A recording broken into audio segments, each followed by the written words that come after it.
I'm going to talk to you for just a couple of minutes about the importance of earthworms in your garden. These are perhaps Mother Nature's best natural fertilizers and insect repellents. And people, I think, don't take earthworms seriously enough. Now, we have a lot in our garden. These are radishes. We planted, I'm out here doing some weeding, I'm preparing some beds for some more planting, and I've been coming across ukus and bukus of earthworms, so I thought it would be a good time to tell you how these things work in your garden, okay? One of the benefits of having a lot of earthworms in your garden is for proper aeration for your plant roots and drainage of your water. As you know, these little guys tunnel through your soil, make all these neat little tunnels.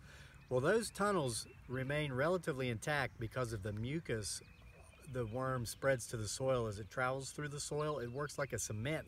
So once the worm passes through, that tunnel remains, unless you come along and step on it and crush it down. But while that tunnel's there, that allows airflow through your root system of your vegetables, which benefits your roots. It makes them, or benefits your vegetables by aerating the roots. They grow better, more robust.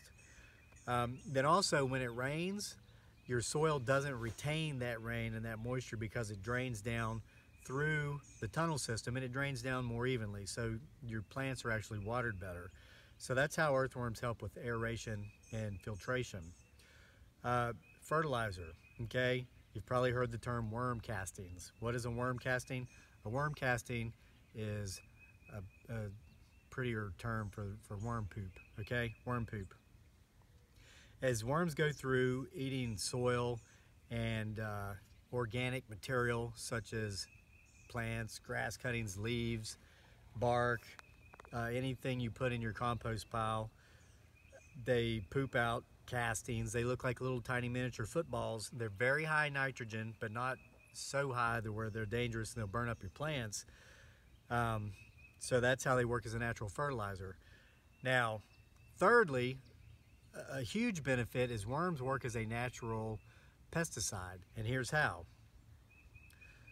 They produce an enzyme called chitinase, okay? Chitinase basically is an enzyme that breaks down the hard shells of many insects such as aphids and other hard-shelled beetle-type insects that will come in here and just eat your plants up like crazy, okay? The chitinase goes into the soil, and it comes from both the mucus of the worm, the slime, and also the castings, the poop. It's absorbed into the plant as that plant uses those castings as fertilizer, okay?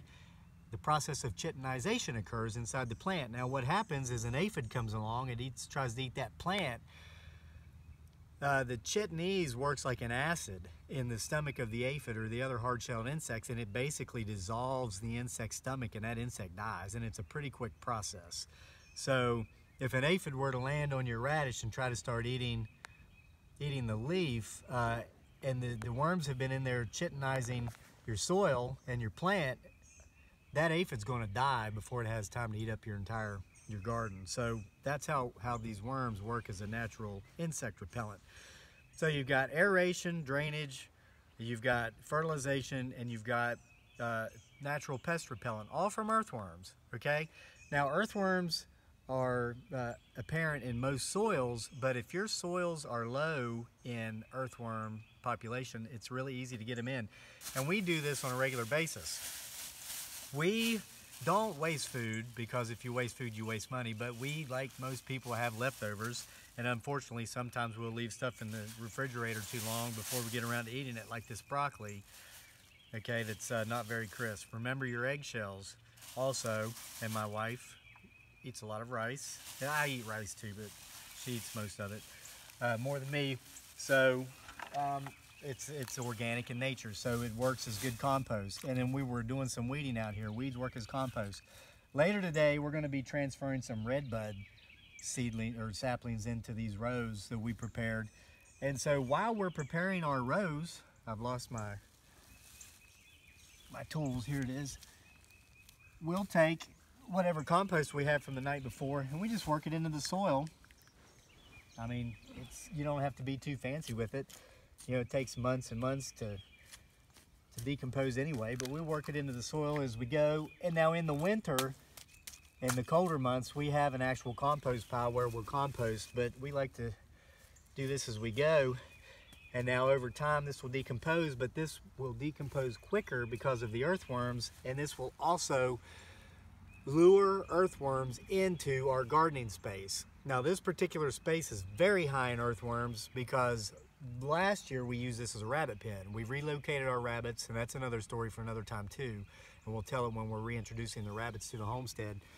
But you can use animal droppings, leaves, grass clippings, your food, as long as it's not meat products. I mean, you could use meats, but then you're going to have problems with scavengers coming around and digging up your garden. So we only use vegetables. So it really is that simple. This is how you can lure the earthworms in your garden and take advantage of the many benefits the earthworms provide to your soil, which therefore benefits your vegetables in your garden. So we hope this helped you learn something today about gardening, helps you become a better gardener. If so, please do us the favor of subscribing to our channel and make sure to stay tuned for more videos in the future from Homesteading Off the Grid.